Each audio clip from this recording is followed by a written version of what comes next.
is joining us to talk about that game. Thank you very much, Quickshot. And indeed, we are joined here by Forgiven. Once again, very glad to have you back. Forgiving Gree right now, right? Yeah, Forgiven Gree, sorry. Very good to have you back in the LCS. Congratulations. I think you can be pretty happy with that re-entrance to the LCS. How do you reflect on your performance in that one? Well, I think that my team played really good, and that was just like a part of it, and maybe even a minor part of it. Like we lane swapped, and we tried to give advantages to our solo lanes, and like we wanted to sacrifice ourselves. You know, it's like team spirit in the end.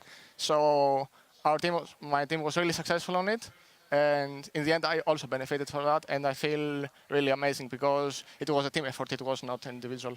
Yeah, it definitely was from the beginning on. A very good pick and ban phase for you guys as well. Tell us how that played out, because it did definitely seem like you guys got your plan and you got it exactly like you wanted.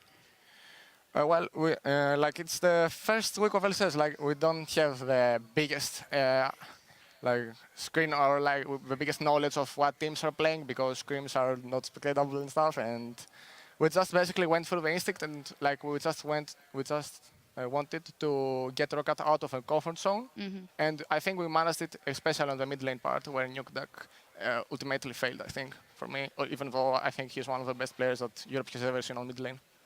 So, what was the main reasoning behind the lane swap early then? Because in my head, like, would you have preferred to lane this? If it was just up to you, would you play the 2v2 or would you lane swap? Yes, but as I said, it's a team call, like, and I have to say, like, in the past, I didn't used to respect Wooler, and now that I see the effort that he puts into the game, I really want to play 2v2 against him after like our match against Niall.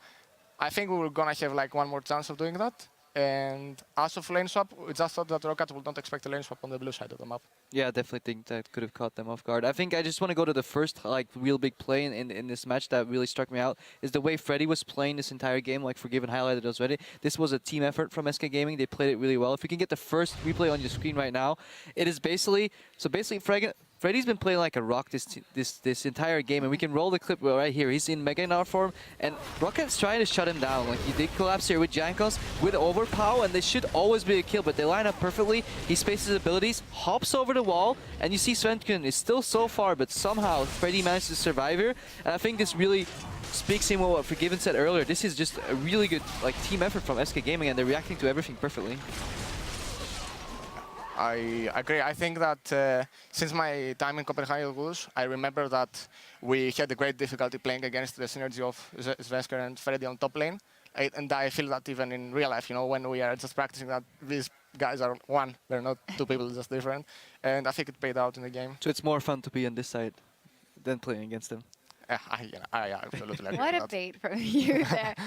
Talk me through then, you get that initial advantage, and it seemed that you said you were a team, one cohesive unit moving forward, but the shot calling was completely on point. Are you taking that role on now that you're in there? Is it Fox or who is it? I think everyone chips individually, but in the end we have the more experienced players of the team, like Enrated, who has won like, I don't know how many splits actually with Fnatic, and he tried with SK, and Freddy and Svenskeren. All these guys are really important for us to succeed. And like I take a small part, but I can't say that I'm a big part of it, you know. It's the start. Now with patch 5.1 coming in, we see the nerfs, the buff on Phantom Dancer, but you still opted for the Shiv mid game. Can you explain to the crowd why you did that and what the reasoning behind that was? I think that my mindset is like this. If I can get Shiv and I can get one more item after it, I will definitely go for Shiv. If I back, like, let's say, with some X gold and I have money for Phantom Dancer, I will just buy it immediately. And Shiv gives a greater spike mid-game, so if I was in a position that I had to spend money only on Phantom, I would just go for it. But ultimately I bought Shiv plus pickaxe and stuff. Yeah, and it worked, so you held out your own, and then in the end we saw SK come out on top, and I think that's our last replay. If we can get up the screen right now. Forgiven, I just want you to talk us through that last team fight that's going to come on your screen right now. So, well, this is the first replay identically again, so we've seen that one already. I think we need to switch over if we possibly can get the other one on our screens. If not, if you still remember the last stages of the game, what was going through your head? You know, how did you guys win those fights in the end? What was your team comp's purpose? Going all in. Yeah, no, I mean, we prioritized objectives, and ROCCAT gave us space to work with, and what was really important for us, we expected it to be a bit more difficult, but ultimately they were behind from the lanes, and the gold advantages and like on how we played the fights. Like they had Tristana, a champion that scales to late game, and they had like 2,000 or something difference in the AD carry role, and same for mid. So we just snowboard our advantage. Like even if someone dies, the others will benefit from it because they have to overcommit. Yeah, read the game perfectly. Good job. One final question for you specifically. It was a long time coming. A lot of other AD carries have been singing your praises. Do you feel that you have stepped into this season of the LCS with a different outlook, a different view on things than the first time around?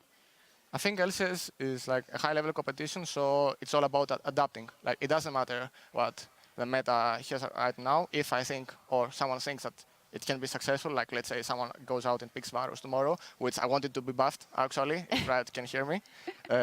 Duly noted. Retail, please. Yeah, I mean, the AD carries and all the professional players have just to adapt to it, and every single champion on AD carry is really fun to play, so I don't see like the bad thing behind changing champions. Yeah, that's what I heard. A lot of options for the AD carries and a lot of good AD carries in Europe, so very interesting. Congratulations for Given. Thank you. And, well, hopefully we'll be seeing a lot of those flashy plays coming out of you. Coming up next, we have a clash between Gambit Gaming and the Unicorns of Love. According to lolesports.com, you think the newcomers, the Unicorns of Love, will take this one. So stick around and see if you're right when we return. Guys, it is time for a bout between two returning LCS teams. It is SK Gaming and ROCCAT. This is the grudge match.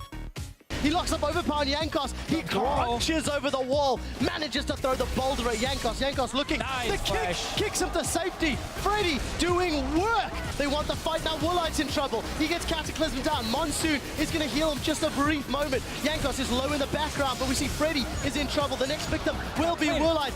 We are about to find out how this goes. They've gone onto Enrated. That's a Glacial Tomb on the support, but Overpower's the first victim of the fight. We see Vander going down next. Jankos, Woolite, Nuktuk doing the best they can to run away.